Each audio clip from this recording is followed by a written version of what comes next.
तो students property 1 to 5 के बाद हम उन प्रॉपर्टीज़ पे आ रहे हैं जो आपके लिए थोड़ा सा अलग है, प्रॉपर्टी नंबर 6 और प्रॉपर्टी नंबर 7।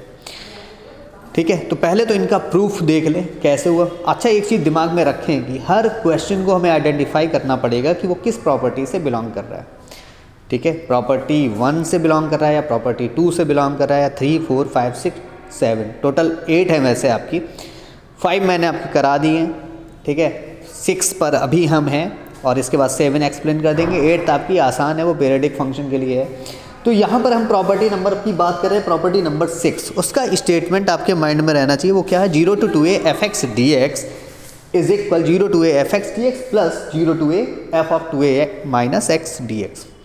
यहाँ पर स्टूडेंट्स एक चीज़ और बहुत इंपॉर्टेंट है, इस प्रॉपर्टी नंबर 6 में अलग से 2 प्रॉपर्टी और इन्वॉल्व की गई हैं।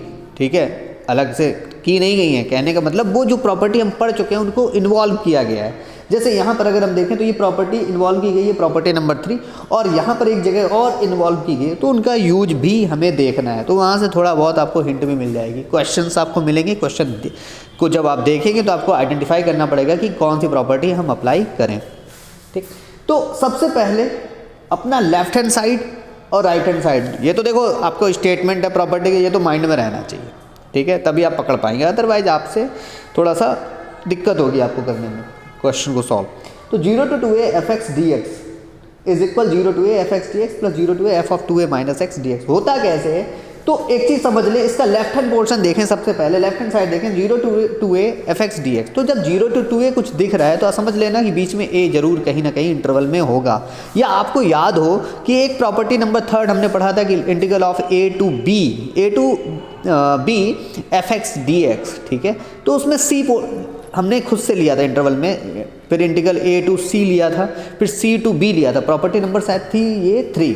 ठीक है, तो सिमिलरली अगर हम देखें तो 0 to 2a fx dx को क्या हम ये लिख सकते हैं 0 to a fx dx plus a to 2a fx dx, where 0 is less than a is less than 2a। और प्रॉपर्टी नंबर 3 में क्या हो रहा था? a is less then c is less then b, ऐसा मैंने दिया था उस समय।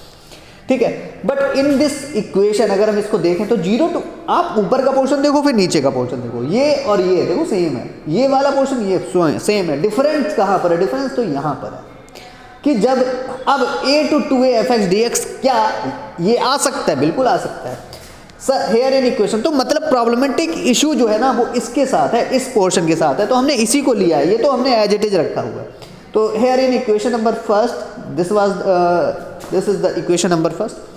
Second part of the RHS means ये वाला इंटीग्रल अगर हम देखें तो इसमें हमने क्या किया कि 2a माइनस एक्स जो है, ये तो हमारे माइंड में आई, 2a माइनस एक्स को हमने लिया t। अब आप सोच रहे हो सर 2a माइनस यहाँ कहाँ 2a माइनस, अरे आप प्रूफ तो इसी के अकॉर्डिंग करने जा रहे हो, ये माइंड में रहेगा तभी ये प्रूफ भी समझ में आएगा, अदरवाइज तो होने से रहा। तो 2a माइनस एक्स को हम लोग ले लेते हैं t। ठीक है, तो इसका वैसे तो इसका इंटीग्रल करना है बट उसको समझना है पहले। 2a माइनस एक्स को जब t लिया तो minus D x is equal D T and D x is minus D T. पहली बात, इन्वॉल्वमेंट इसका और इसका है, समझना बहुत समझना है, आसान है ये, मैं ये नहीं कह रहा हूँ आसान नहीं, बट बहुत आसान है, बस चीज़ों को देखना होगा। 2a माइनस एक्स को जब आपने t लिया तो माइनस डी एक्स को डी टी लिया, या D x is equal minus D T है। यहाँ पर आपने लोअर लिमिट और अपर लिमिट को देखा। यहाँ से जब देख रहे हैं यहाँ भाई ये सब कुछ कर रहे हैं इसकी वजह से, आपको सीधा बता दे रहे हैं। तो 2a minus x is equal T, तो यहाँ पर मैटर है कि x इक्वल क्या है। अगर यहाँ पर इस फंक्शन में देखें तो जो कर रहे हैं वो सब x के लिए कर रहे हैं। Lower limit x is equal a है, ये x इज इक्वल 2a है। तो लोअर लिमिट में और अपर लिमिट में x इज इक्वल a और x इज इक्वल 2a मैंने रखा हुआ है। लिया गया था आपने 2a minus x is equal t। ठीक है, इसके अकॉर्डिंग तो जब आप x इज इक्वल a ले रहे हो 2a माइनस एक्स, x की वैल्यू क्या होगी इस समय? x is equal a। आपने यहाँ पर ये बात दिमाग में डाल के रखना कि ये जो चीज़ें हो रही हैं वो इसकी वजह से हो रही हैं यहाँ पे। ठीक है, तो 2a माइनस एक्स के प्लेस पर क्या रख रहे हो आप? a रख रहे हो इज इक्वल t। तो लोअर लिमिट में जो t हुआ, क्योंकि फंक्शन अब बदल रहा है, फंक्शन हमारा इन टर्म्स ऑफ t आएगा, तो t इज इक्वल a। तो t के लिए ही उसी से रिलेटेड लिमिट होनी चाहिए। और x इज इक्वल जब 2a रख रहे हो तो आपका 0 आ रहा है। तो अब देखना है यहाँ पर, तो a to 2a देखो, अब आ गए हम इसी, हम fx की बात करें तो इस फंक्शन की बात करें, integral of a to 2a fx dx अब चेंज हो गया। लोअर लिमिट अब हमारी हो रही है इस समय, लोअर लिमिट कितनी होगी? a, और अपर लिमिट हमारी 0 a to 0 f of x के प्लेस पर 2a minus T minus D T. बात समझ में आ गई होगी। अब यहाँ पर देखो माइनस डी टी है तो माइनस को मल्टीप्लाई कर दें, integral of a to 0 f of 2a minus T D T. यहाँ तक तो समझ में आ ही गया, ठीक है।